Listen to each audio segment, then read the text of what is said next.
This podcast is not meant to be professional advice of any kind. It is meant to be informative and entertaining. If you make any changes to your life, see the appropriate professional before you do so. What kind of super ager are you? Go to ageist.com/quiz. Take the super ager quiz, and we'll send you directed, personalized information to help you super age the best that you can. Welcome to Super Age. My name's David Stewart. I am the founder of Ageist and your host on the Super Age Show. We talk about how to live healthier, how to live longer, and how to be happier. And who doesn't want that? Today's show is brought to you by Inside Tracker, the dashboard to your inner health. Go to insidetracker.com/ageist. Save 20% on all their products. Today's show is also brought to you by Element, LMNT. My favorite electrolyte mix. It's what I put in my water in the morning, and it's what I put in my water at the gym. Go to drinkelement.com/ageist and receive a free 8-serving sample pack with any purchase. Today's show is also brought to you by Timeline Nutrition with their breakthrough product, MitoPure, the first clinically tested urolithin A supplement, which is showing tremendous results for mitochondrial health. Go to timelinenutrition.com/ageist, use the code ageist at checkout, and save 10% off your first order of MitoPure. Welcome to episode 159 of the Super Age Podcast. This will be dropping on November the 8th, 2023. This week on the show, we've got Dr. Marc Milstein. He's got a new book out, The Age-Proof Brain. Marc's got a PhD in biochem, and we're going to be talking a lot about the intersection of brain health, gut health, various things like SIBO, how that may affect your brain health, and things that we can do about it. So we're going to get with Dr. Marc Milstein in just a moment. So this week around here, it's sort of been all about health and tests and checkups and stuff. Yesterday, I went to see a neurologist, which is a super interesting thing to do. I find that, I don't know, this is a silly thing to say, but neurologists just seem so smart. So I went to see a recommended neurologist because I have this little tremor in my fingers, which has sort of been getting a little worse over the last 10 or 15 years. It's nothing too bad, but as soon as you say that, it's like, okay, we got to check you for Parkinson's. We got to check you for, brain tumor, some other brain disease. And what it was explained to me was there's some sort of dysfunction in my basal ganglia, which is something I'd never heard of, which controls, it's like part of the brain that controls your muscles, whether, like if you're going to extend your arm, it says like, okay, release the bicep, increase the tricep or something like that to the right degree that you can do this. And so there's this little sort of dysfunction that happened. And I said, well, okay, Dr. Justin, what do I do? And he's like, well, all this medication and beta blockers and stuff. And it's like, he's like, nah, but with your activity level, it's not such a great idea. And I said, well, what about acupuncture? That seems like that might sort of be in the same ballpark. And he's like, yeah, check it out. He says, works about 50% of the time. No downside. So we're going to check that out. And, he said, you're probably going to get worse over time unless you figure something out. And he also mentioned something really interesting to me. Not that I recommend anyone do this, but if like microdosing of psilocybin for some reason seems to make this go away, but it's temporary. So I don't know. I think you'd have to be like microdosing for the rest of your life. I don't know if that's a great idea. And then today I went to see, I got my yearly hearing check. So I went to see an audiologist, and gold star. I have excellent hearing for someone of my age. And it's, you're at a certain age when everything is sort of in parentheses for someone your age. So I have a little bit of 4,000 hertz, which is a fairly high frequency fall off in my left ear. Otherwise, I have kind of great hearing, which I'm very grateful for. The one thing that's bothering me this week, though, is I don't know if you can hear my voice. I had what I thought was a cold, but I actually think I might have been exposed to COVID. Like I can bounce back from a cold in like a day, and this has been like 2 weeks. My normal resting heart rate is like 50, 52, and I can't get it below 60. And at the gym, like anything that requires anything cardiovascular just crushes me. So I'm not quite sure what I've got, RSV or something, I don't know. It's one of those things that whatever it is, like there's not a lot you can do about it. So I'm hoping that it goes away soon. And the good news, the really awesome news is it snowed a lot last night. So my favorite sports season is about to begin. We're going to get with Dr. Marc Milstein in just a moment after a quick word from our sponsors. The first sponsor of today's show is Timeline Nutrition with their breakthrough product, MitoPure.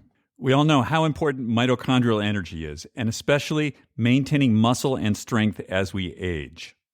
Urolithin A, which is found in MitoPure, has been clinically proven to increase muscle strength and endurance with no other changes in lifestyle. Urolithin A is essentially upgrading your body's cellular power grid, giving your body the energy it needs to optimize. I've been using MitoPure for a few months now, and what I can tell you is there is a noticeable change in the way my muscles re-energize after I use them. What that means is, say I'm involved in some intense activity in the gym or maybe some sporting activity. Normally, the next time I did it, I would be kind of tired. I would be sort of gassed out. That doesn't seem to happen with this. And all I can imagine is because my mitochondrial grid has essentially been upgraded, it's not just my muscles that are getting upgraded, it's all the other cells in my body because they're all powered by mitochondria. Go to timelinenutrition.com/ageist, use the code ageist at checkout, and save 10% off your first order of MitoPure. Today's show is also brought to you by Inside Tracker, the dashboard to your inner health. I'm a big believer in getting blood tests taken because it's simply the only way to get in-depth data about your metabolic factors, your hormones, and the things that inform your immediate and long-term health. There are also excellent DNA tests that can further inform you about your immediate and long-term health. The problem is that most blood tests out there is you get a lot of information back and you get a lot of numbers, and they're not really going to tell you what to do about it. In addition, they can be very confusing, what all the factors are, what they mean. Inside Tracker has a dashboard and a platform that simplifies all of that. I get food first, supplements second recommendations about how to optimize my inner health. For instance, I just got my test back and I saw that my calcium levels were a little low, which were surprising to me.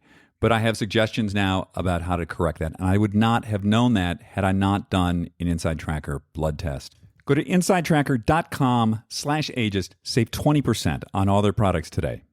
Just a reminder to stay tuned after my conversation with Dr. Marc Milstein about our brains and our guts. And we're going to do just try this, that little tidbit that hopefully you live a little happier, a little healthier, and a little longer.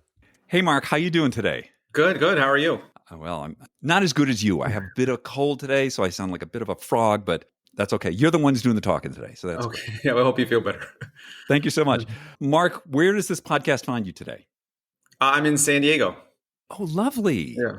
I think I read some study, some sort of semi-crackpot guy from like around the turn of the century who did research on optimal places on the planet to live. And he'd like figured out the latitudes, and San Diego was it. Oh, wow. Well, that's that's amazing to hear. I wouldn't put much credence in that, but yeah, right. There's a lot of great places out there. Indeed. So you have a new book out called The Age-Proof Brain, something that I hope I have. It doesn't everybody. And we're going to talk a little bit about the relationship between the gut and the brain and sort of how to keep these things in sync. Maybe first, tell us a little bit about your background. Yeah, definitely. So I am a research scientist by training. So I have a doctorate in biological chemistry from UCLA. And so I really specialize in taking research and trying to make it usable, understandable, actionable, trying to dispel a lot of the noise out there. We have a lot of information, but a lot of misinformation. So I spend a lot of time trying to get to the heart of what are the things that we can do, things that are simple, actionable, sustainable, that can protect our brain short-term and long-term. And I focus not only on day-to-day brain health, so memory, focus, productivity, but really I focus a lot about how do we take these tips to lower risk for things like Alzheimer's and dementia, because we now clearly understand there's things that we can do to protect our brain short-term and long-term. And there's this dual benefit that the same things that protect your brain in the long-term can also just make you feel good today. So you mentioned risk factors for Alzheimer's dementia. What are you identifying there? Well, there's quite a few that we've identified, and we think of them now as, straws on a camel's back. And it's not just one thing, but in almost all cases, it's the accumulation of these factors. And since we've identified these factors, we just want to think about the things we can control to take those straws off the camel's back. So there are things like optimizing our sleep is a key factor, what we're eating, gut-brain connection, stress plays a role. managing stress, embracing some stress, but taking a break from stress as well. Some environmental factors play a role. And a big thing is, besides socialization, learning new things, is really some underlying conditions. So things that you might not think are connected, but they are very much connected. And if we can treat those underlying conditions, we can protect the brain. It's actually quite a few of them, but just one to think about is sleep apnea, for example, significantly raises the risk of memory loss because it's so disruptive to sleep. But if we treat the sleep apnea, we see pretty clearly that it is protective to the brain, that we can actually reverse damage done to the brain. We can protect the brain. So it's really about overall lifestyle factors, but also just being on top of these underlying conditions that are common, that are often either overlooked or mistreated or not treated effectively, that can really protect your brain short-term and long-term. I want to make a note on sleep apnea. I think some people think of sleep apnea as just this sort of lifestyle irritation. Yeah. It is a really serious and potentially fatal thing. I lost somebody last year who essentially to sleep apnea. Their heart just stopped. And I think that it's, whenever I hear, as soon as I hear that, I tell people right away, like medical treatment immediately. Like, this needs to be dealt with. Yeah. I love how you keep it really simple too. That there are these really, and I think we're on the same page on that we all love like investigating the exotics out there, but so much of this just comes down to sleep. And how are you seeing about the intersection of cardiovascular health and brain health? That's quite a bit on that. That's a big one. And actually there's a whole chapter on my book on heart health, heart-brain connection.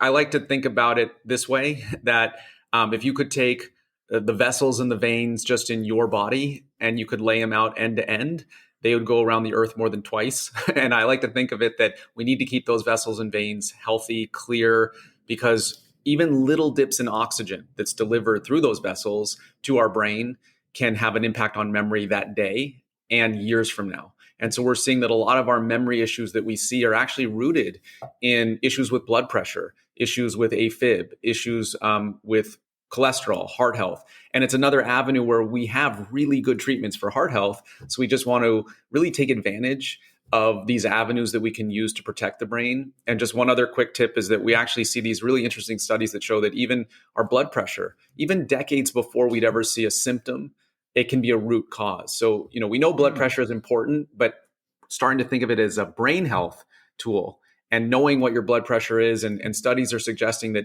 having the number around 110/70 is a good thing to consider and think about. And again, we have so many good treatments for blood pressure and heart health. We just want to take advantage because they're just avenues to protect the brain. That's another one that sort of like one of my bugbears. The high blood pressure is just so corrosive. It's so bad on everything. Yeah. As you're speaking about this, I had a discussion with someone with a lot of scientific knowledge, and he prescribes for himself. He takes 4 milligrams of Cialis every day, particularly for brain health protection. Yeah. So it's an erectile dysfunction medication, but it deals with vasodilation. Yeah. Which I thought was sort of interesting.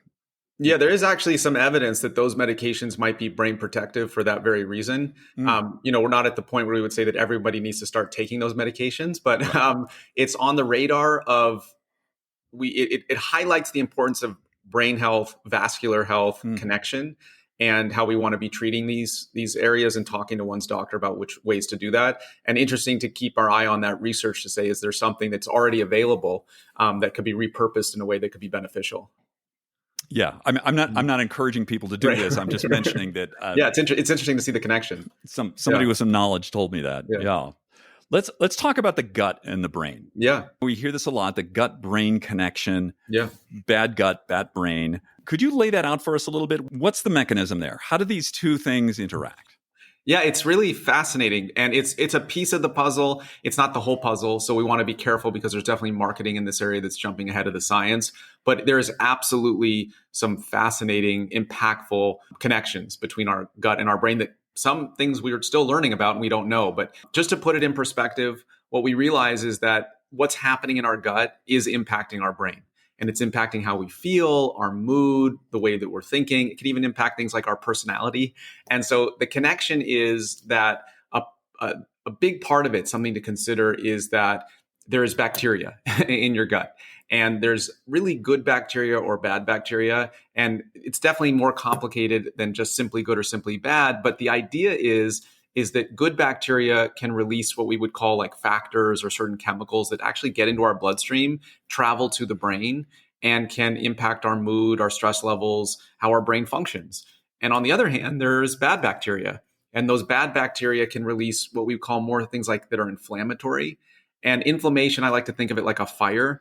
And a fire can release smoke. And these factors travel just like smoke does through our intestine into our bloodstream, and they can essentially cause damage to the brain. So we would think about like, you wouldn't want smoke in your home, or you wouldn't want a fire in your house. Well, you don't want those things in your brain too, because what they do is they actually send confusing signals to something that's already residing in our brain called the microglia.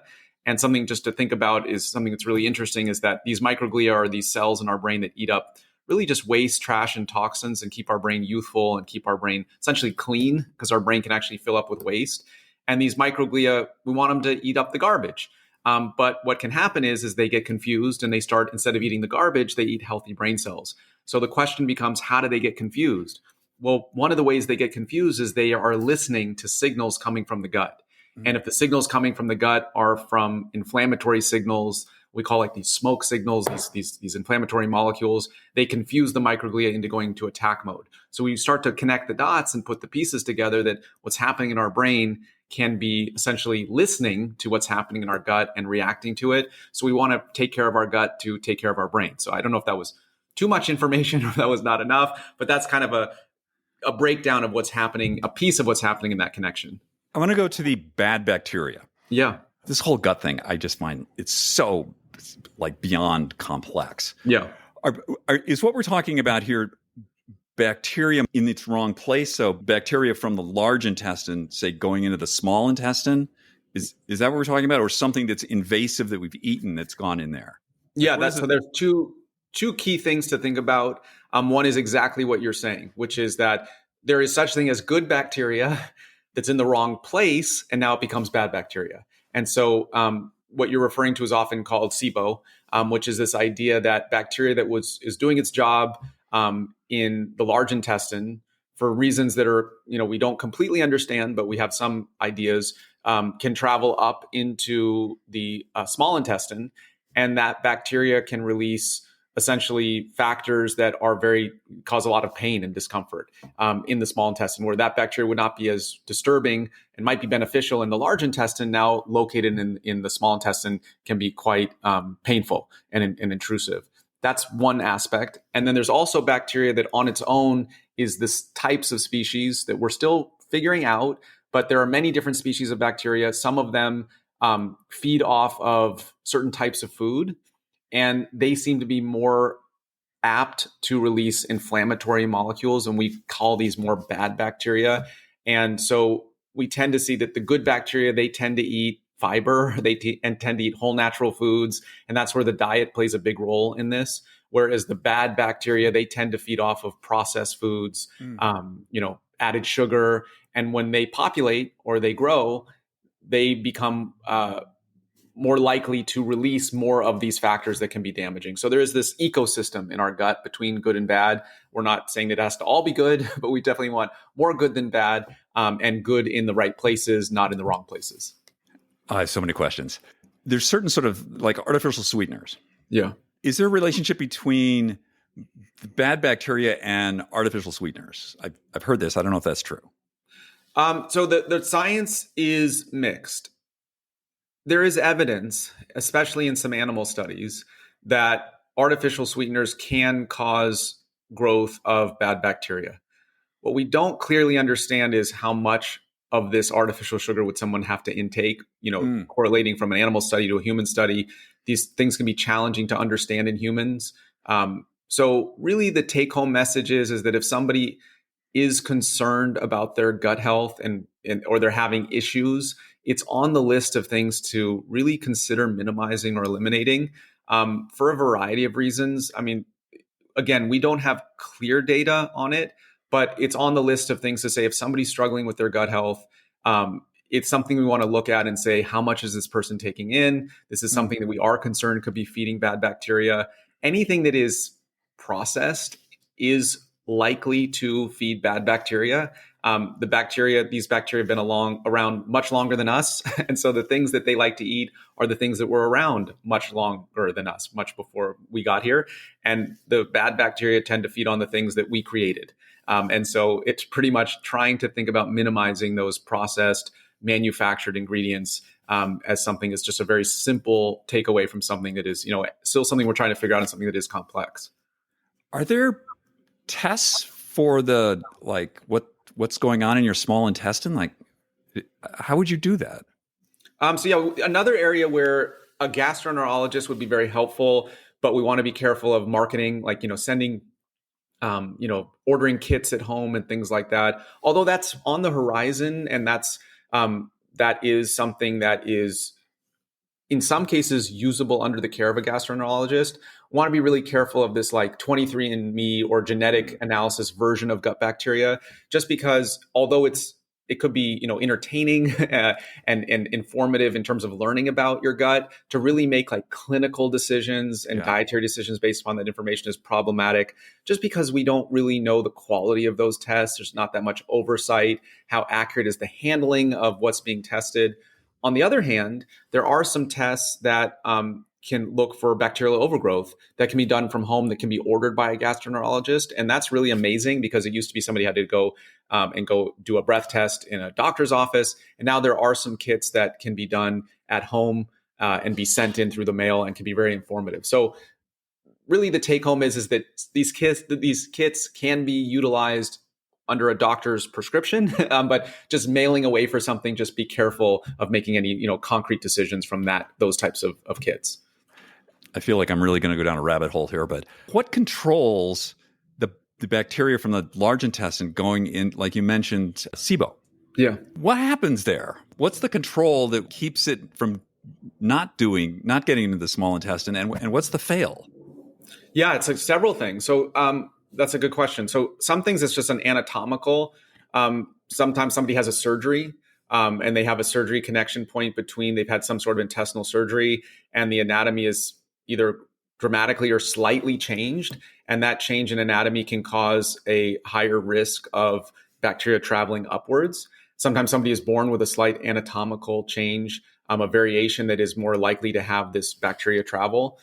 Sometimes it's the environment of the small intestine. Could be a virus, a bacteria, another type of bacteria that has altered the pH or the composition in the small intestine or large intestine that is causing that bacteria to travel. So usually a small intestine is not hospitable to those types of bacteria that live in the large intestine. There's pH differences, there's enzymes there. It's not somewhere that the bacteria really wants to live, but sometimes a virus that somebody gets or a bacteria, another type of bacteria can cause an infection or an inflammatory response that alters the composition of the small intestine, which allows the bacteria to move there and thrive in that environment, which it shouldn't be. So those are two key reasons that we see. There's others as well, but it's not supposed to happen, but it can happen. And it's something that can be really challenging in terms of symptoms for people. It can be extremely uncomfortable. So it's something people definitely want to be treated for. It can be a challenge to treat, but there are effective treatments for it. And it's something people want to be aware of. Interesting. I know we're here to talk about brains, but yeah, interesting. Well, the gut and the brain are connected, so we can keep talking about the gut. Talk to me about, some of these simple things. Yeah. What are some of the things, like if you were to tell someone, what are the things that you need to be doing to keep your memory intact, to really look out? I read a thing in the paper this morning about how in Western nations, rates of dementia, Alzheimer's are actually falling. They were assumed to accelerate, but they seem to be falling because we're cardiovascularly, taking better care of ourselves, I guess. But what are the things that you would suggest for people to be doing? Well, simple things would be, if we keep going with the gut as an avenue for brain health, I would say that diet is complex. It's individualized. But one really simple thing to do, or two simple things to do, is just being really mindful or aware of what you're eating in terms of two key things. One is I always like to think about this museum I was in Chicago, the Science Museum. and they have a Twinkie there that they unwrapped like a decade ago, and it looks delicious. It looks like you could eat it today and it would taste just fine. And that's what we're worried about, the foods that never spoil. It's the additives, the preservatives, the ultra processed ingredients, and they get into the gut and they can cause inflammation or essentially a fire to spread to the brain. And we can really, conceptualize and visualize how a fire in the brain is devastating to memory. Or just brain function. So next time you're eating something, if it's packaged, just looking at the ingredients, taking that extra step and saying, can I pronounce these ingredients? Is this a chemistry experiment gone wrong? Or is this food? If it's in that category, opt for something else most of the time. Just think about minimizing the ultra processed ingredients. That small tip goes a really long way. And a lot of the things that we eat, oftentimes there's choices in the grocery store or online. You flip it over and you're like, oh, this version of this item has a lot of ingredients I can't pronounce, and this version does not. And that simple change can be highly impactful for gut health and brain health. And then the other thing is that, people always say, what are the magic foods? There's definitely foods that are great for brain health, but it's really about variety. And we really have evidence that it's a synergistic relationship. It's not one food item that is just like this brain boosting magic food. It's how the foods work together. And that's why we believe that, supplements can be beneficial, but they're not in many cases as beneficial as dietary changes, because what's in the food works together with other nutrients. And so if you just think of your plate and your like variety of colorful fruits and vegetables, like handfuls at most meals, like eating, they say eat a rainbow, that simple tip of just like, it's varieties of colors, that because those colors are actually anti-inflammatory molecules, and they help put the fire out. And it's how they work together, not just a singular ingredient, that we believe is more beneficial. So diet, we could go on and spend hours talking about it, but that one simple, or those two simple things can go a really long way for brain health.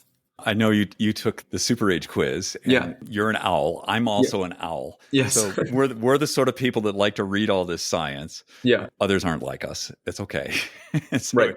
So we keep it simple. What in terms of physicality, in terms of movement, what do people want to be thinking about? So interestingly, the threshold for the amount of movement we need is not as much as we once thought, but we want to be doing a lot of movement, but we realize that we don't need to do as much as we once thought, which is motivating for, people who are struggling to be active. And so a couple of things to think about is there's a study came out, I think last week, where it was really interesting because they had a study where they had 25,000 people in the study wearing these fitness trackers. And the fitness trackers are starting to give us some interesting data.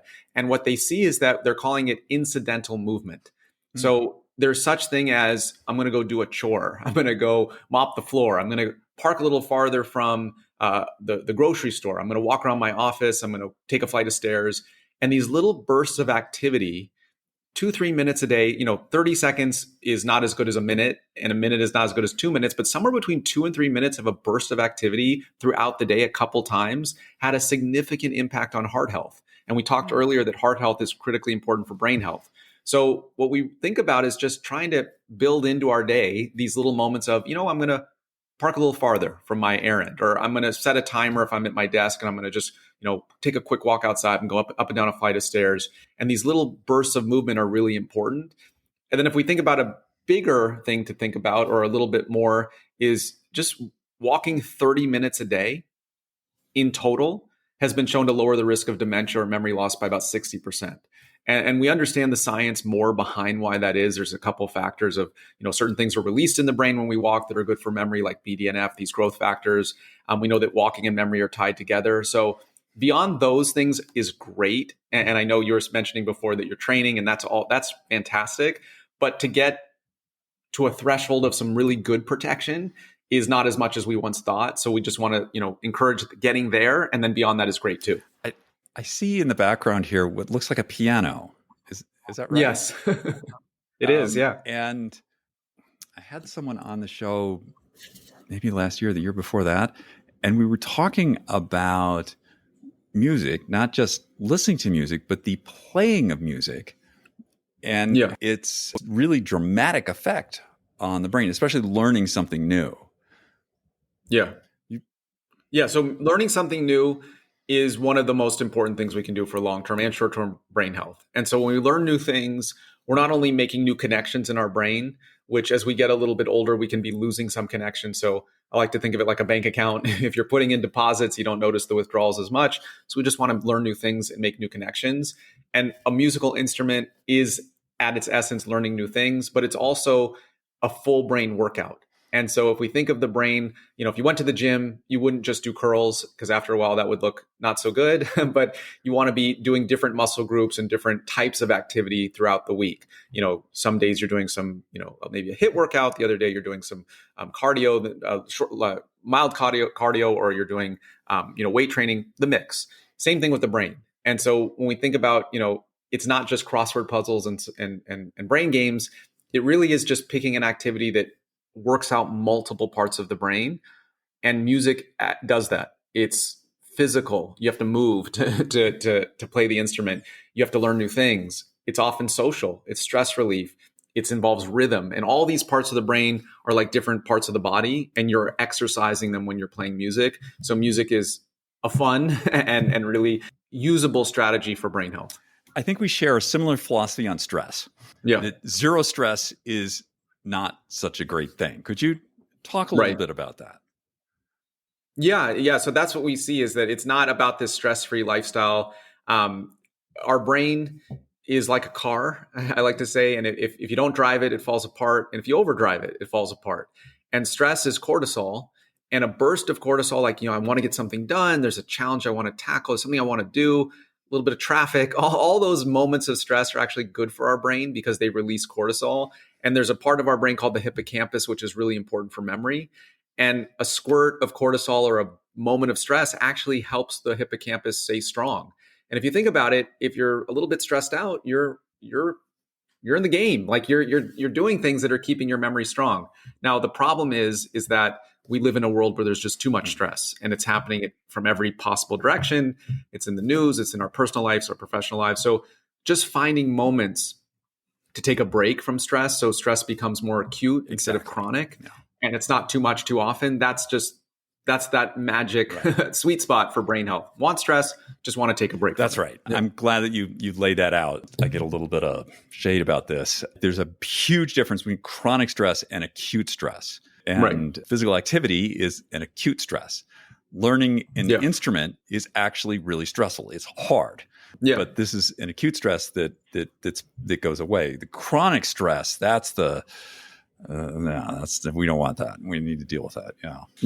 Right. Yeah. Too much, too often. And another thing is we're seeing is its perspective. So if you feel like the stress is manageable and you are managing it, it's not nearly as toxic than if somebody with the same stresses is feeling like it's overwhelming and unmanageable. So we want to be empathetic to everyone responds to stress differently, but learning tools to find ways to make it manageable. And is that what you're describing? Is that like a sense of agency over one's life? Because I've heard something else about that, like stress in terms of if I feel I can have an impact on whatever's going on, that's one thing.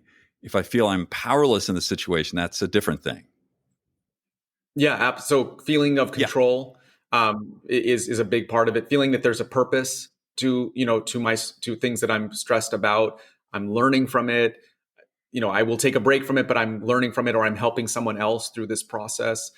Those are mindsets that we realize have an impact on how stress is managed, and thus that impacts our brain health too. So stress is very much related to, it's not just how you feel, it's impacting your immune system, inflammation. It relates to how your gut is working. So there's the biochemistry behind the stress response. Not just, I want to be happy because I want to be happy. It's actually related to how your body and brain are functioning. Yes. I often tell people total comfort leads to total decay. Right. That's a good one. We're designed to work hard, we humans. And you turn all that off, things, we become untethered at best. Right. Tell us a little bit about what you're seeing in terms of any new developments out there in the worlds of, brain health. What are the things that are coming your way? Well, I think it's a combination of what we're talking about and realizing that these things are really rooted in science, they're valid, and they're helpful. Because just a couple years ago, really the mantra was, we don't know. there's nothing we can do. And like, that's pretty much what it was. And I still, when I go out and speak to people, it's amazing how many people are still in that mindset. If people aren't engaged in the information, they still are of the mindset of, oh, I thought there's nothing I can do, or it's just my destiny to lose memory because I saw it in my family. And so really making us all aware that there are things that we can do. We are not destined in the vast majority of cases to have significant memory loss. So that's a big jump forward in just getting that message out and making people aware that there's more control here than we ever thought. Combining that with starting now, not waiting at any age, thinking about, that the roots of memory loss can take place 10, 20, 30, 40 years before we'd see symptoms. And so we want to prioritize these activities now and not be overwhelmed by them, but just be additive to our life because many of the things we talk about are fun, socializing, eating well, playing music, traveling, all these things are playing sports. They're all fun. And so we just want to, part of stress management is giving ourselves permission to do these things and valuing them and realizing that they're important for our short-term and long-term brain health. So the lifestyle part is really important. And then on the other hand, thinking about preventative, proactive medicine. And so we touched upon this idea of sleep apnea, being on top of inflammation. There's some blood tests that are very mainstream that people can take advantage of, being on top of heart health, and just saying that my overall health is going to be impacting my memory. We talked about blood pressure. Gingivitis is something that raises the risk of Alzheimer's if it's not treated because it's inflammatory. So we putting together all these pieces and saying we want to be proactive in our lifestyle, be proactive in terms of being on top of any underlying issues, and then keeping our eye on therapeutics and realizing that things are on the horizon. We don't have anything right now where we would say that it is like, we don't have a magic pill, and we might not have a magic pill, but we are starting to be aware that if we can combine things like treating inflammation, being on top of diabetes, treating our heart health, and there are some advances in the last year in terms of some medications that can be used, we believe that can be helpful in treating Alzheimer's. So they're not perfect. They have side effects. They're expensive, but it's a step forward. So being aware that combining these three areas of preventative medicine, lifestyle, and keeping our eye on the therapeutics and using them when necessary is providing us a lot of hope moving forward. You mentioned diabetes. Let's touch on blood glucose, insulin, inflammation, and brain health. Talk to me a little bit about that. Well, we know that diabetes, if it's not treated, is one of our single greatest risk factors for Alzheimer's. In some studies, it's the second greatest risk factor besides age. It raises the risk of Alzheimer's by about 65%. Now, if you treat the diabetes effectively, that risk in most cases goes away. And in some cases, people who are effectively treated for diabetes are more protected against Alzheimer's. There's actually evidence for that. And what we believe is that these two conditions are linked mechanistically in some ways. And so what we realize is that Alzheimer's memory loss is not one thing, but a piece of what can be happening besides inflammation, besides blood flow to the brain, besides specific buildups of waste or toxins in the brain, is also the way the brain utilizes sugar, the way it metabolizes sugar. So sugar is a fuel source to the brain. And if that's not functioning properly like it doesn't in diabetes, that's impacting how the brain works. We also realize that the brain's ability to remove waste and trash from the brain is something that in fact impacts how it ages. So as we get a little bit older, the brain becomes less efficient at removing waste. And so just to put this in perspective, your brain's about 3 pounds. And every year it makes about 5 pounds of waste, trash, toxins. It's just leftover chemical reactions. It's just part of being alive. And sleep is something that helps remove waste and trash from the brain. Learning new things helps remove waste and trash from the brain. But also diabetes interferes with the brain's ability to remove waste. And it can cause a buildup of waste in the brain, which can prematurely age the brain and have a negative impact on its function. So we start to see that there's a strong mechanistic link here, that when diabetes isn't treated, there's essentially an enzyme in the brain that helps remove trash and waste, but it has another function, and that's involved in diabetes. So if it's being overused and taxed in diabetes, it's not doing its job to help remove waste. So we start to realize that these numbers of these elevated risks for people who don't have who have untreated diabetes, we see the underlying science there. But the positive to all this is be on top of blood sugar. Once or twice a year, get a blood test, hemoglobin A1C, see where it is, treat it. Even pre-diabetes can raise the risk of issues with brain health. Insulin resistance, which is like pre-diabetes, can have an impact on depression, raise the risk for issues with brain health. So we don't want to take these things lightly. Again, we have great treatments for them, so we want to take advantage and realize they're very much glad connected. You brought that up. We're not just talking full-blown diabetes. I've seen some data on the intersection of obesity and Alzheimer's dementia, which I'm guessing is also related to metabolic health and insulin resistance and probably sugar spikes in the blood. Is that something that you've seen? Yeah, definitely. So we are concerned about obesity in terms of its impacts and raising the risk for diabetes. It's increasing risk for inflammation as well. Its impacts on heart health. So we want to be on top of and treating obesity and taking it also seriously as a brain health, as an issue with brain health as well. This came to mind, but Ozempic out there, it's going to be interesting to see how this plays out. Ozempic and brain health. We had somebody on once a little while ago, and Ozempic may be the fen-phen of its time, or it may be this amazing thing. I think it's really too soon to tell, but I have some strong opinions on it for people who are like, they're going on a bikini vacation versus somebody who's morbidly obese. I think it's a lifesaver. Right. Yeah, I agree. And it's too soon to tell in terms of brain health, but the bigger picture is what we're talking about is that we want to be treating obesity, using those medications correctly and appropriately, and being aware that there's this connection there. People talk about the brain-gut connection, and we've talked about it going one way, which is gut to brain. How does brain talk to gut? Yeah, it's interesting because we're all, we grew up, or we've heard if you have butterflies in your stomach, then that could be impacting your nerve, how you're feeling. And butterflies is just, nervousness in your stomach, of course. But the idea is that if you are feeling stressed out or worried and it's beyond acute and it's something that becomes chronic, well, that chronic release of cortisol doesn't just impact your brain, but that cortisol is actually released in abundance in the gut if we're, chronically stressed out. And cortisol will impact what types of bacteria grow in the gut. And it turns out that too much cortisol will change the environment of the gut to grow what we call the bad bacteria, which can lead to inflammation, which now cycles back on the brain. So not only is it a two-way street, but it's a bit of a loop.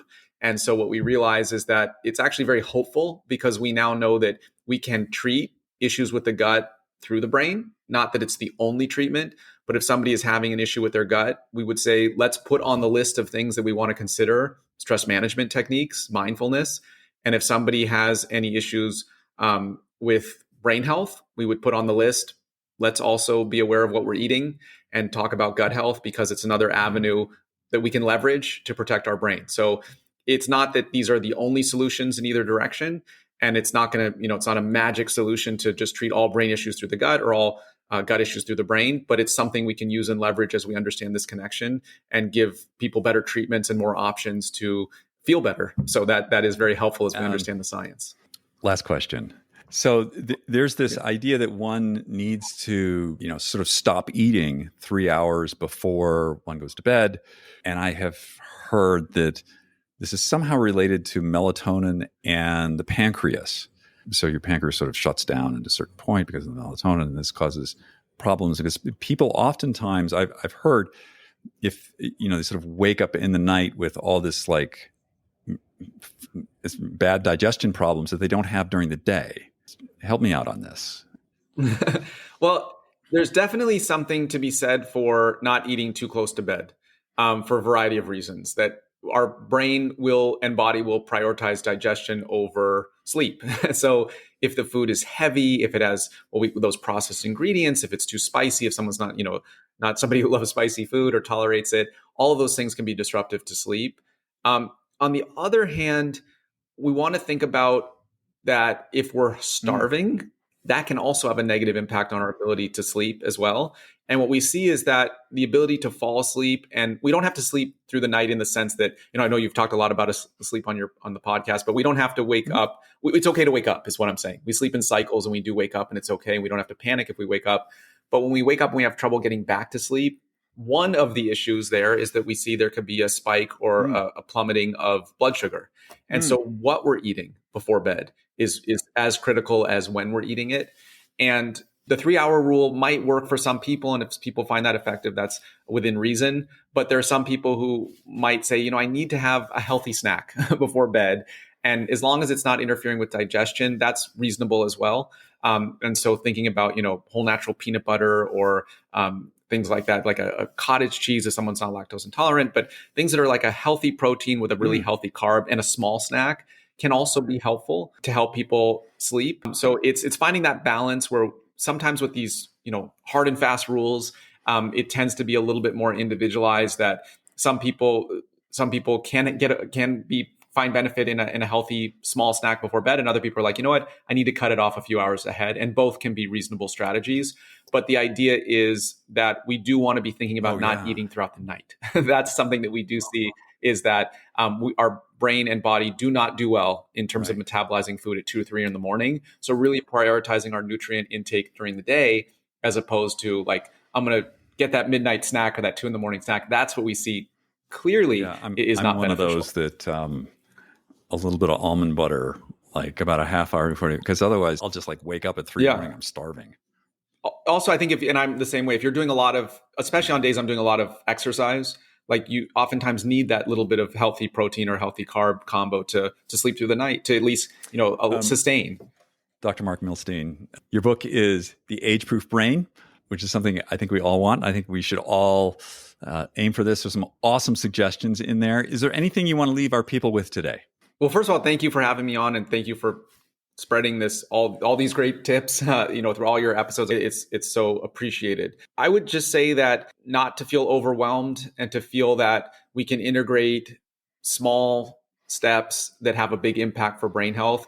We want to put them together because we know it isn't just one thing. So, if somebody says, I'm good because I'm doing crossword puzzles, or I'm good because I'm, taking a walk, it is beyond one thing. We actually do have evidence that when you put these things together, they're more impactful in terms of lowering the risk of memory loss. So just thinking about our day and saying, I'm going to find little moments here and there, not necessarily to take things away, but to add things in, because I think we're all a little bit tired of people taking things away from us in terms of health. So let's focus also on adding things in, like getting outside for that walk in nature, learning something you've always wanted to learn and love to learn, passing some of this off to your doctor and just saying, I want to be on top of my health and brain health now and years from now, and being social, having fun, playing sports, playing music, realizing it even in stressful times, these things can fall to the bottom of our to-do list, but we want to give ourselves permission to do them because they're just so critically important. Yeah. It's not all about like removing stuff.